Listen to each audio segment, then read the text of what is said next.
So what's good, TMG fam? It's your boy L and I'm back with another reaction. How y'all feel? Welcome back to the channel. Salute, man. Rest in peace to Betty White, bro. I just gotta keep saying it. You're gonna hear me say it for the rest of the day, man. That was my lady, bro. I'm sorry, man. One of the funniest, one of the coolest. Just, there'll never be another Betty White, fam. Never. You know what I mean? Rest in peace. She was almost 100, bro. That was crazy. But the next video we're gonna get into, man, is the top 10 creepy unsolved mysteries, bro. And if you haven't seen the video that I dropped, or it hasn't dropped yet, prepare yourself for what's about to drop. Either I've already dropped it or it's about to drop. Prepare yourself, bro. One of the craziest stories. Shout outs to Mr. Baller. But we're going to check this video out, man. If you're new to the channel, hit the subscribe button, man. Come on now. You cannot not be a TMG family member in 2022, bro. You spent all 2021 not being a family member. Go ahead and hit that subscribe button and join the fam, all right? And let's check this video out. Here we go. What's up, Top 10 fam? Hope you're having an awesome day. I'm your host, Ayman Hassan, and welcome back to another video. I am so pumped and ready for this video. Like, I love unsolved mysteries. I mean, like, unless they're murders, because, like, what the hell, the culprits could very much still be out there, still just killing people. But they're also really horrible for the families involved that never got closure and maybe never will. Here are the top 10 creepy unsolved mysteries. Starting us off at number 10 is the boy in the box. Back in 1957, in Philadelphia, the case of America's unknown child emerged. The boy was actually found many times before actually being reported to the police. First by a man checking his animal traps, and he refused to report it because he was scared the police would confiscate his traps. Like, hello, priorities, there is a little boy dead there. Forget about your traps. Either way, he was then found by a college student who did end up reporting it the next day. When police finally came to investigate, they found a 4 or 5-year-old naked boy wrapped in a blanket in a cardboard box. His hair had been cut possibly after he died, since clumps of it were still on his body. He was severely malnourished and had suspicious surgical scars on his groin, ankle, and chin. There were bruises all over his body, and a cap and a handkerchief were found near his body, the latter which also had an M engraved onto it. Clues, we like clues. No one came forward with any information, but a psychic led them straight to a foster home nearby. Police started speculating the kid had been the son of the owner's stepdaughter. Perhaps the both of them got rid of his body because the daughter was unwed, and so it was just to save her reputation, perhaps, because the kid was her son. Because I mean, it was the 50s, unwed with a baby, that's not a good look, is it? Another theory was that the M could have been a woman called Martha who said her abusive mum had bought the boy from his birth parents 3 years prior. He was abused thoroughly, and one night he didn't eat his dinner, and so the mum slammed his head against the floor till he became unconscious. Fam, I am so sick of these people treating these kids this way, bro. Like, what is wrong with you? What is wrong with people, man? These kids can't even protect themselves.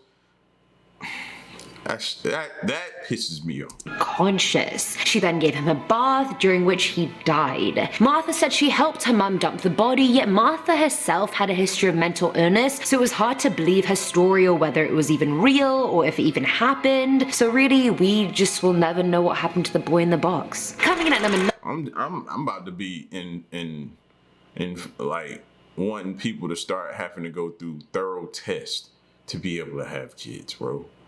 Like, I'm about to be in favor of stuff like that, fam.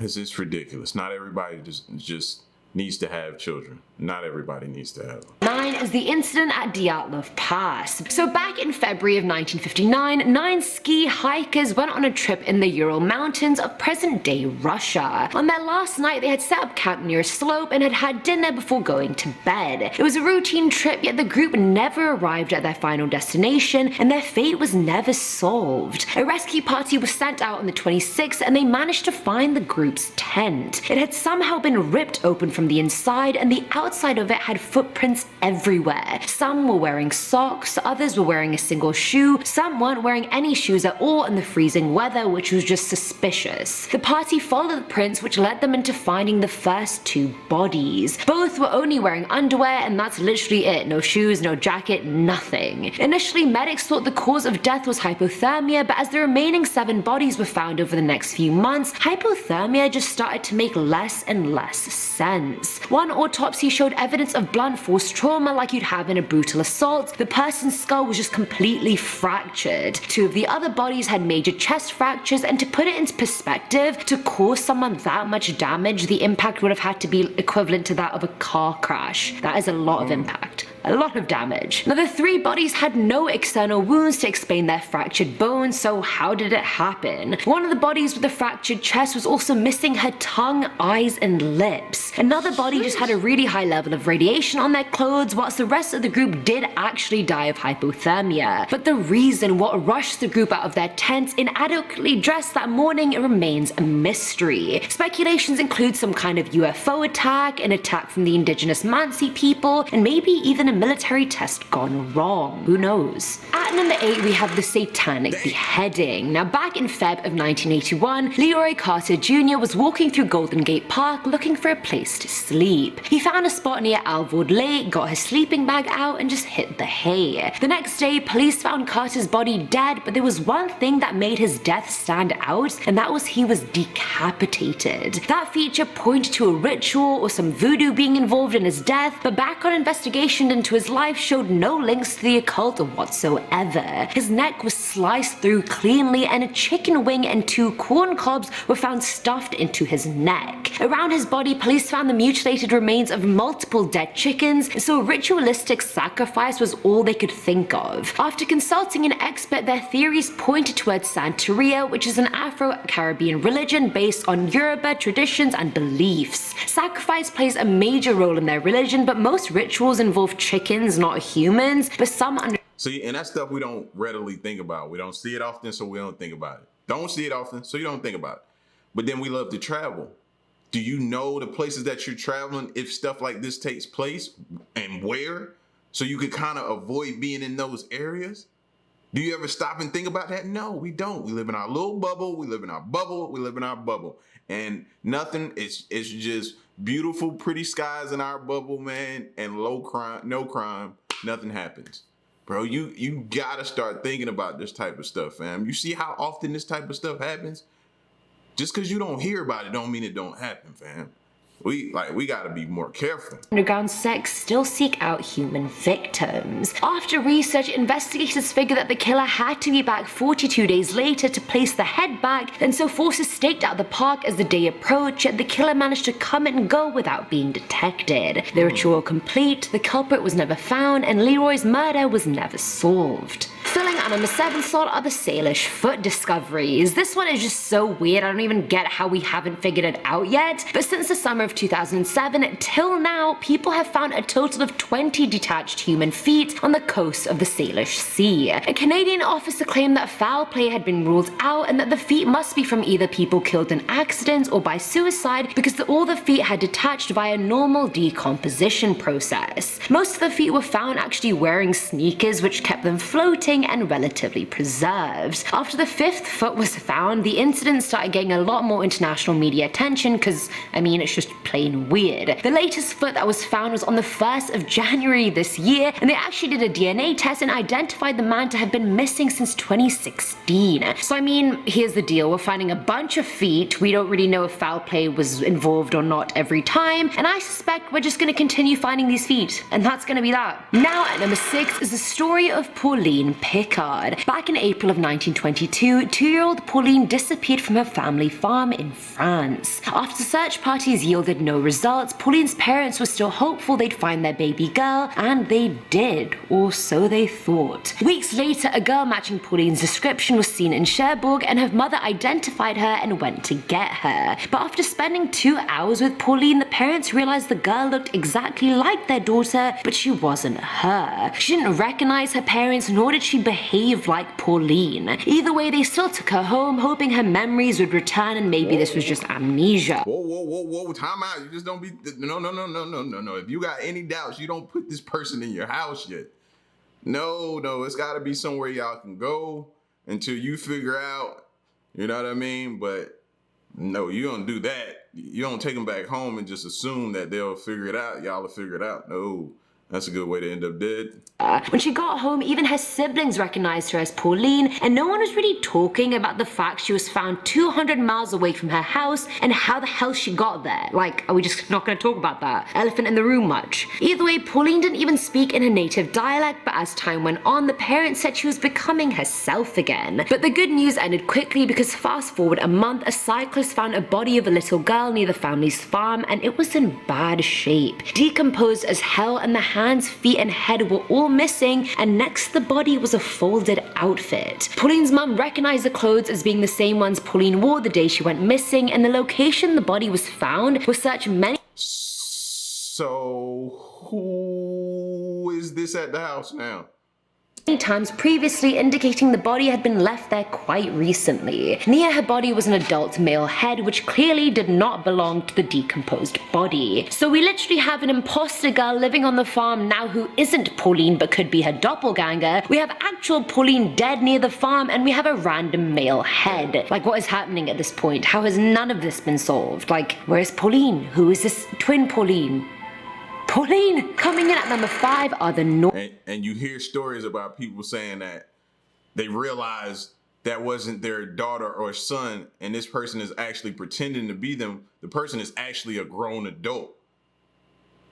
Like, you hear stories like that, bro, where people will deceive you like that. noises. Back in December of 2016, a CIA officer went to the health office in Havana after apparently feeling nauseous, dizzy, and having a headache. Which is, I mean, fair enough. People get sick in the winter, it's no biggie. But 2 days later, 2 other CIA officers reported the same thing. 2 years later, this number had grown to 39 officers, and each victim claimed the symptoms had been triggered by a bizarre noise they'd heard in their hotel rooms or their homes. One claimed it was very high-pitched, almost like a beam of sound had just been pointed into their room. Another person said it was like the sound marbles make when they roll across the floor. The CIA was completely blindsided by this because they hadn't developed any weapon or knew of any weapon that could cause these symptoms. And if anyone would have known about it, it would have been the CIA. Some of the victims had even recorded the sound, but that just made things worse. Scientists analyzing the sound said they were insects, but how could insects lead to symptoms like that? It just doesn't add up.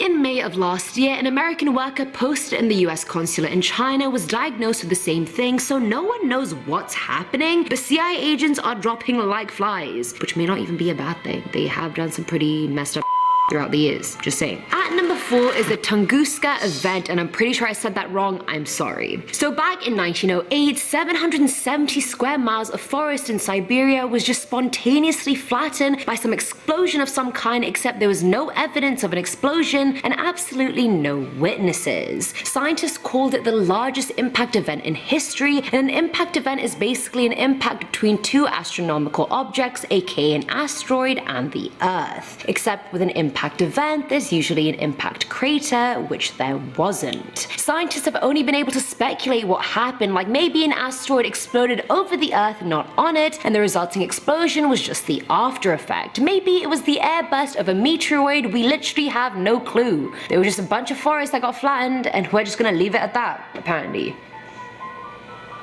Filling our number 3 slot are the Kaif murders. Back in March of 1922, in Weidhofen, Germany, the 7 people living on the Kaif farm were all found dead. Now, mind you, 1922, she said.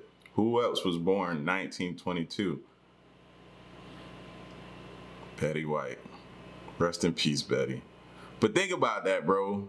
She passed 2021, the last day of 2021. And she's been alive since 1922. That is a long time. But anyway, my bad. I heard 1922, immediately thought of Betty White. In Germany, the 7 people living on the Hinterkaifeck farm were all found dead. But things were already getting creepy leading up to the incident. Days beforehand, the maid of the family quit, claiming she felt the house was haunted. The father found a bizarre newspaper in the house that no one had bought, and he had also found footprints leading to their machine room outside, yet no one was in there and no one had gone in there. At night, the family would hear footsteps in the attic despite finding no one there, and so a ghost inhabitant was very much possible. The new maid Maria arrived, and that day 4 family members were believed to have been lured to the family barn and then murdered by a mattock. The killer then went into the house where he killed 3 more people, and all the bodies were discovered a full 4 days after the murders. The family failed to show up at church, the kids were absent from school, and the postman realized the family's mail had been there from a few days ago. Eventually, the village guide went to the house and entered the barn and found bodies. During the investigation, the weapon was nowhere to be found, and after the autopsies were done, they found out that one of the children was actually alive for hours after her assault. She had pulled out her hair in tufts while laying in the straw in her own blood. People speculate someone actually did kill everyone, whereas others think it could have been the ghostly presence that had something to do with it. Honestly, who knows? I feel like it could have been a possession of some kind, because why would the little girl be pulling out her hair after she was assaulted? Like, unless she was possessed? I don't know. Now, and also, man, when y'all be hearing these, I know you think it's just the house making noise. Investigate, bro, or call the police or something, because somebody could be in your home. Don't just chalk it up to say, oh man, it's just the house. Oh, it's just the house making noise. It's nothing. All right.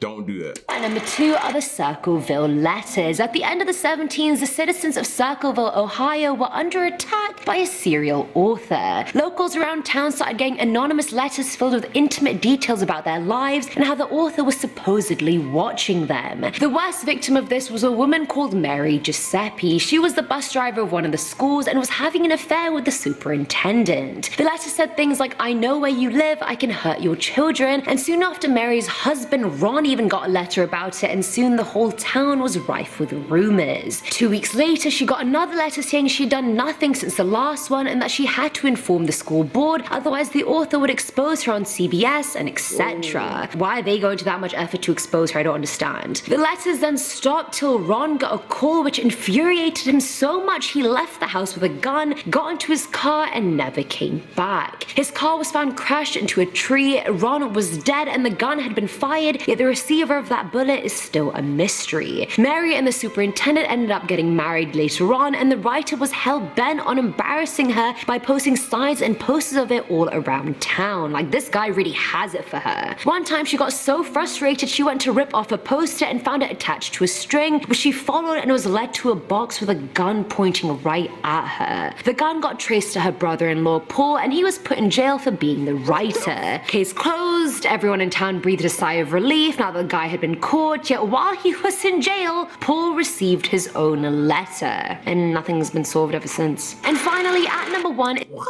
the family. I keep saying blood thicker than water. Blood thicker. Okay. is Susan Powell. Now this case has so many twists and turns, I was struggling to keep up, but here goes nothing, you guys better keep up. Susan disappeared on the 6th of December back in 2009, and a decade later is yet to be found. Susan was married to a man named Joshua, and the couple had 2 kids, but there were marital problems, they were intense, and they were plenty. Susan and the 2 boys went to church on the 6th, and the whole family were reported missing the next day. Police broke into the house to find nothing out of the blue except 2 fans blowing a newly cleaned couch dry. Joshua came home that same day with the boys, saying he had taken the boys camping while Susan was asleep and had just returned. Now here's where things get sus. Now why the hell would Joshua take his kids camping after midnight in the winter when he's meant to be at work hours later? Not only that, Yeah, that makes no sense, bro. You ain't do nothing. You might as well just start walking around pointing to yourself saying, I did it. I did it. After that, you might as well do that. to midnight in the winter when he's meant to be at work hours later. Not only that, but when the couple initially got married, they lived in Joshua's family home, where his dad Stephen grew an infatuation with Susan. He would follow her around, record her, steal her underwear, etc. And she even wrote in her will that her death may not be an accident, even though it looks like one. When police And y'all continue to let this freak stay there. Police started I don't care how he related to you. investigating. They found no evidence of the camp Joshua described. They found Susan's phone in his van. They found Susan's blood on the floor of the house. And at this point, Josh is looking like the culprit 100%. When police spoke to one of the sons, he said that the camping trip did happen, but their mum had gone with them but hadn't come back with them. The other younger son kept drawing pictures of a van at daycare and kept saying mommy was in the trunk of the van. Josh tried to play the whole thing off by saying Susan was having an affair and the two had run off to Brazil to be together. That turned out to be false, and Stephen, Joshua's dad, claimed the two had been in love before she disappeared. Like, these people are throwing Susan under the bus left, right, and center, and she's not even alive to defend herself. Police arrested Stephen after finding a bunch of child pornography and tapes of girls that didn't know they were being filmed, including Susan, on his laptop. Her family were all sure that Joshua had something to do with her disappearance, but the case remains unsolved and her body remains missing. And that's it for today's video, guys. I've been your host, Eamon. And you did it. Like, not only did the sicko probably do it, because we still don't know who, but in front of the kids to where they see it now, they have to live with that memory. The kid is drawing it out. Like, you literally just messed that kid up. I don't know, man. It's it's crazy when we headed into 2022, and it's gonna get crazier, y'all. Buckle up. Buckle up, prepare yourself, be safe, and we keep saying it, and I'm gonna say it through 2022, bro. Be careful who you trust, family included. Sad to say it, but it's true. It's your boy L, man. Y'all get at me, let me know what you think, and stick around, stay tuned, man. Happy New Year. To the next one, I'm gone. Peace.